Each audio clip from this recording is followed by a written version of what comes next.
Hello and welcome to the Washoe County Sheriff's Office. I'm Brian Samudio, Public Information Officer. This man needs no introduction, Sheriff Darren Balaam, and welcome to the Nevada Room. And did you know, in this ongoing series of informative just chats and kind of talk with you about some of the inside stuff here at the Sheriff's Office. And Sheriff, this one's going to be a lot of fun, but first, I want you to hit that like button, hit the subscribe button so you can always stay informed at Washoe Sheriff across all of our social media platforms. That's Facebook, Twitter, and Instagram. And Sheriff, we're talking with some very talented gentlemen here. We've got a full house today. We do. We have some exciting topics, but I think it's an important topic. And, before we get started, I think we should, I just want to say on behalf of all the men and women of the Washoe County Sheriff's Office, our prayers and hearts go out to all those affected in Maui. Yes. And so, it's important because what's going on, the tragedy there, and that's why we're talking about what we're talking about today, because it could hit our community. This is a training effort that happened this week. It happened yesterday, Wednesday, up at Lake Tahoe. And if you are from the Incline Village area, you probably saw a lot of law enforcement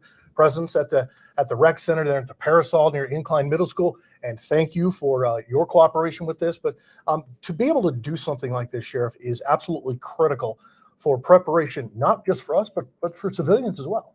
Absolutely. It's extremely important that we practice and make sure that, just like in our normal duties that we do, you have to train. If we don't train and we don't practice, and then we wait for that event to occur, that's when you have a lot of mishaps happen. So when it comes to natural disasters, unfortunately, our community has faced some over the years. And so we know, especially with Incline, it's in a forested area.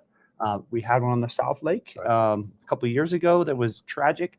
And so we have to make sure that not only for first responders and everybody that's going to bring assets there, but most importantly for those that live there, how do we get them out safe? Absolutely. None of us will forget the Angora fire and that tragedy in South Lake Tahoe. So what ultimately was the goal of this exercise, this evaluation exercise? So it was to manage an evacuation of the Second Creek neighborhood over a 2.5 period, bring all assets in, the command structure and resources that it would take to not only address the fire, but then get in and evacuate all those individuals out that live in that community. And then where do we put them, right? Because that's the thing is, once you evacuate them, you have to worry about, housing them and bringing those resources. And so that's what the team to my left, as we introduced them, that's what they did. Yeah, it was a great day. A lot of information going on in and out and a lot of learning involved. Let's introduce you to the rest of our panel today. Start down on the end with Captain Blaine Beard with our patrol division up at Incline Village. Captain, good to have you. Sergeant Joshua Fisher with Search. Alan Janowski, also one of our investigative assistants when it comes to incident management team, search and rescue. And guys, this was a very real sort of scenario from the moment it get-go. And initially it was a lightning strike. It was a simulated lightning strike about 9:30 in the morning that started a fire, supposed fire northwest of Incline Village, and then the evacuation of the Second Creek neighborhood.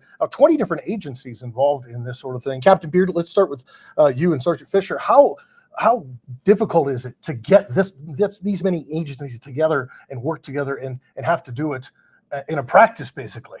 It was quite the feat with that many agencies coming together, lots of phone calls, a lot of meetings, a lot of information sharing. I give a lot of credit to the PIOs of the respective agencies for getting the information out to the public. So all the Incline Village, Crystal Bay residents were aware of what was occurring yesterday.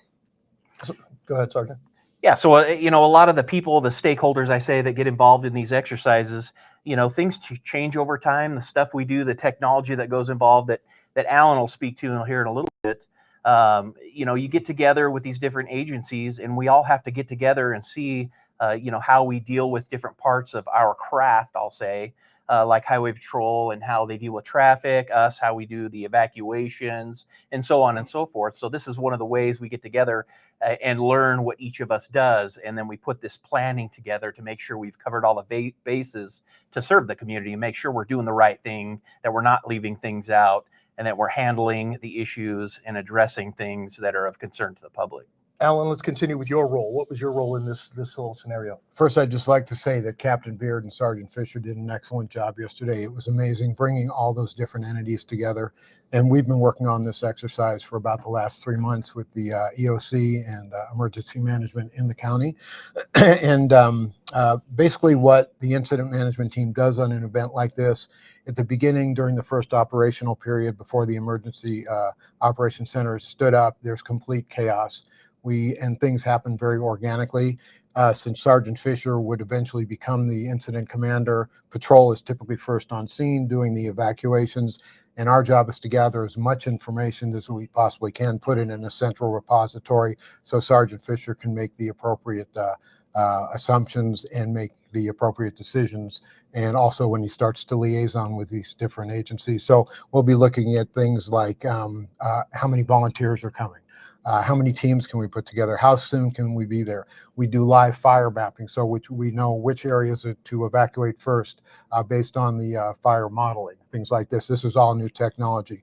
We access satellites to see where the fire is, where the smoke is going to be.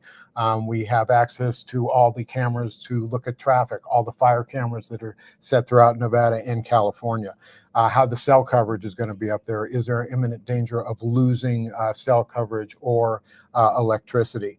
And putting together all this information on one central map that all these different agencies have access to. While Sergeant Fisher and members are en route to staging, we're actually doing all this from cloud applications before we even leave our offices. So while he's en route, when he gets there, typically there's an enormous amount of information that he can go through, make those decisions, and get teams out to start evacuating. Something I also want to touch on in a little bit is the technology and what can be done when it comes to this. But Captain Beard, when we talk about, first off, actually, Sheriff, they talk about the planning of this. This wasn't a knee-jerk sort of, oh, let's do this because of what happened in Hawaii. This is something that's been planned for months. Yeah, this is something when we do these major events, we know we're going to affect the community.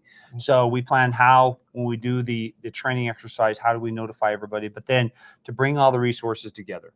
Because if we're going to do that and bring, like we said, 20 different entities of agencies coming together, it's a big lift. And so it takes several months to plan. Usually we do these every couple of years, and in the off years, we'll do plane crashes we've done in the past. And so those are planned. We see who do we need? What do we want? We come up with the event. And then how do we implement that and then execute it? Captain Beard, you and I talked before broadcast about how families can help us out as an agency and help first responders out by having a plan for an emergency situation. It's just logical to have. Every household should have a plan developed and in place to assist for obviously their own safety and to help us out as first responders to prepare in the event of an evacuation. What I always suggest is meet with your household members to discuss a plan and explain the dangers to the children in the household, discuss what to do about power outages, personal injuries, post written emergency telephone numbers near all telephones in the home, so those are accessible to you at all times. Learn how to turn off the water, gas, and electricity at your home. That could greatly help out as well during an emergency.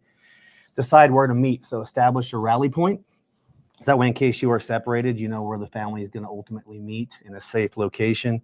Choose an out-of-town contact, a family member that you can contact if that separation occurs, where you can check in with that person to let them know that the family members are safe. Teach children how to make long-distance calls. I know it sounds rather simplistic, but some kids just do not know how to do that, so explain how that is done.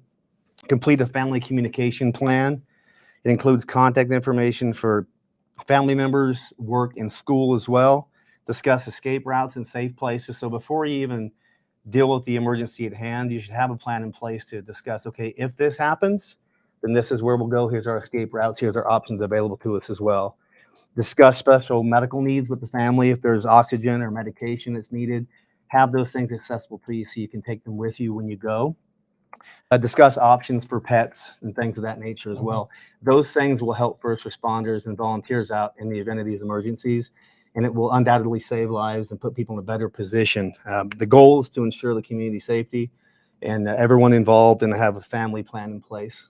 I recommend that strongly to everybody. It's always good to be prepared than to not be, and then suddenly you're caught and you don't. Time is so vital in these scenarios. But technology is absolutely astounding now, Sheriff. Some of the stuff we got to see in that incident management trailer, even Raven down the, I mean, you can see everything.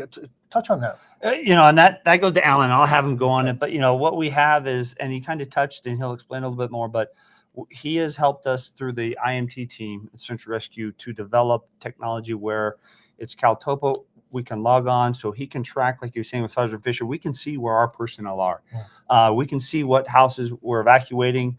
But then with Raven, in fires, maybe we can't deploy it because of the smoke, but maybe we can. We have live stream that we can send, that Sergeant Fisher will send out, or the IMT team will send out. So if you have access to that link, now all of a sudden you can see exactly live from Raven what you're doing. And then with the IMT team, they can track. And that was all the help of Alan. Thank you. So the technology that we've put together is basically, it's about live situational awareness, whether it's for search and rescue, whether it's for the rest of special operations. We've just developed things that work very simply, that allow us to put a helicopter up, get eyes on whatever it might be, somebody in the river, somebody we're looking for, whatever. If we're, like you said earlier, we have a flood, something like that. It makes it very, very advantageous to get as many eyes on those camera shots as we can, because the TFO is busy telling the pilot not to run into this. The pilot is busy wiggling the stick. So this has really helped, and really on our search and rescue missions immensely. We found people that, quite honestly, I didn't think we would, and it's really been a big help. And we do that. We have the ability now, as I said, to stream just about any camera, drones, helicopters, on a deputy's vest, anything like that. So It really is amazing technology, and to see the synchronized ballet in that trailer is very, very impressive. Sergeant Fisher, you've had about 24 hours now to kind of debrief and look over what people did right, what people did wrong. I mean, nothing is going to be perfect. You want to always improve. But what are your thoughts? Again, like Alan said, these things start off very chaotic. Yeah. And then, you know, in this exercise in particular, having done that planning in advance, it really makes life easy. The chaotic portion was very short, and then it just really went smooth.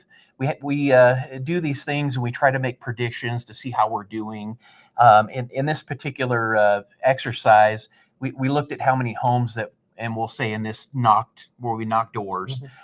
In this exercise, we knocked 220 doors with basically 4 teams, 16 people, and we did this in 2 hours. In the search area that we were asked to, not search area, but the evacuation area where we were asked to evacuate, the Upper Tyner area, was a very large area. And when you see kind of the spread of above Tyner, it's actually impressive to know that roughly 2 minutes per house, we were moving to that large area. We covered 80% of that entire neighborhood in that 2 hours. That's very quick with 16 people. So it was, things went really well. And the cooperations we had with our agencies went really well as well. CERT assisted us not only with traffic control, but going door to door, and NSP, Highway Patrol, they covered some of their intersections where we felt was needed. And I think we have a pretty good system, and it is something that we'll utilize moving forward with future occurrences up there. It's we were really happy. This is one of the first real live sort of experience trainings that I've been a part of, and it was very realistic. You could tell everyone out there was focused. There was, even though that this was a simulated scenario, Sheriff, you have to be very proud of how much our people took this seriously and learned, got better. Absolutely. You know, that's what we always stress in anything that we do with training. You know, we have to train as if it was real, because that's how we're going to learn. That's how it's going to be. The more repetitions we do, to be, and like Sergeant Fisher hit on, right now, we can take what lessons learned, we'll debrief it with everybody. Okay, we could do a little better here, we could do a little better here. Again, over my career, we've learned animals, that Captain Beard said. That is probably one of the biggest things, that when we are trying to evacuate somebody, or it's a flood, it doesn't matter what, individuals, because they love their pets, we all love our pets, will not leave without them. Right. And so we've evolved with the regional animal services, and everything, that now we have those units. We have areas designated for small animals or large animals, because they want to make sure those animals are just as safe as they are. And so that's what we've taken away from other live exercises, or unfortunately some natural disasters. Right. And we implement them as we move forward. One thing I learned, guys, is I'm going to reapply the sunscreen again. This reminds me of covering that tournament at Lake Tahoe. You got to reapply that, man, and got too big of a forehead. Now, Sheriff, it takes a lot of coordination to put something like this together. I'm sure there's a ton of people out there you'd like to thank. You know, and Sergeant Fisher hit on it. You know, our CERT team, Nevada Department of Transportation, the Washoe County School District, our regional animal services, Nevada State Police, Truckee Meadows Fire, North Lake Tahoe Fire, Cal Fire, American Red Cross, the Reno Tahoe Airport Authority, and our own sheriff's office. Mm. And there's many more. There was 20 of them. But I just want to say thank you to everybody out there, our emergency management and manager. So without them, without all of us coming together, without that dedication, we wouldn't be prepared. And I know, talking to everybody over this last 24 hours after this occurred, I think, we know, okay, we have a plan. Now let's start building on that plan and let's continue to practice that plan. So thank you for everybody that came together and made this possible. Thank you for Incline for allowing us to go into there. I know, again, working up there over my career, that is a concern in that basin. Mhm. And we've been struck, unfortunately, on the south side of the lake with some major fires and tragedies. So on the north side, we need to be prepared because it can happen. And right in your patrol backyard there, Captain. Yes, sir. And that's one of the biggest concerns as being the captain up in Incline Village, Crystal Bay, is the potential for a wildfire. And that's why it was important that this actual event took place location that it did, because that's the number one concern of residents up there in the community. Mhm.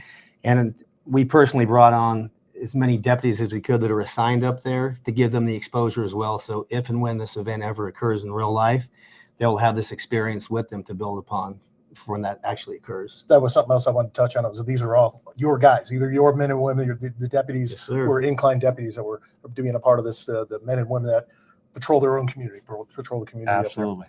Anything else? Or, we've got stuff down the line. We've got Burning Man coming. We've got thunderstorms coming. We've got a hurricane that might touch Nevada, Sheriff. I What is missed that going- one, but you know what? Hurricane Hillary might actually hit. We're in the cone is what they're calling it now. After this last winter, I don't know what's going to hit us, but what I'd say is we're halfway through special events. Mhm. We have some major ones coming up. What we've seen is everybody's ready to come have some fun. Yeah. So enjoy the rest of the summer for all of us that had kids starting school. Yes. And for those in the higher education, 2 more weeks they start. But enjoy the rest of this summer. Get ready for fall. And thank you for joining us. We appreciate you here on Did You Know? Follow us at Washoe Sheriff on all of our social media platforms. Hit that like button and subscribe. And the kids are back in school. Slow down and look both ways. Make sure they get to school safely. Thanks for being with us.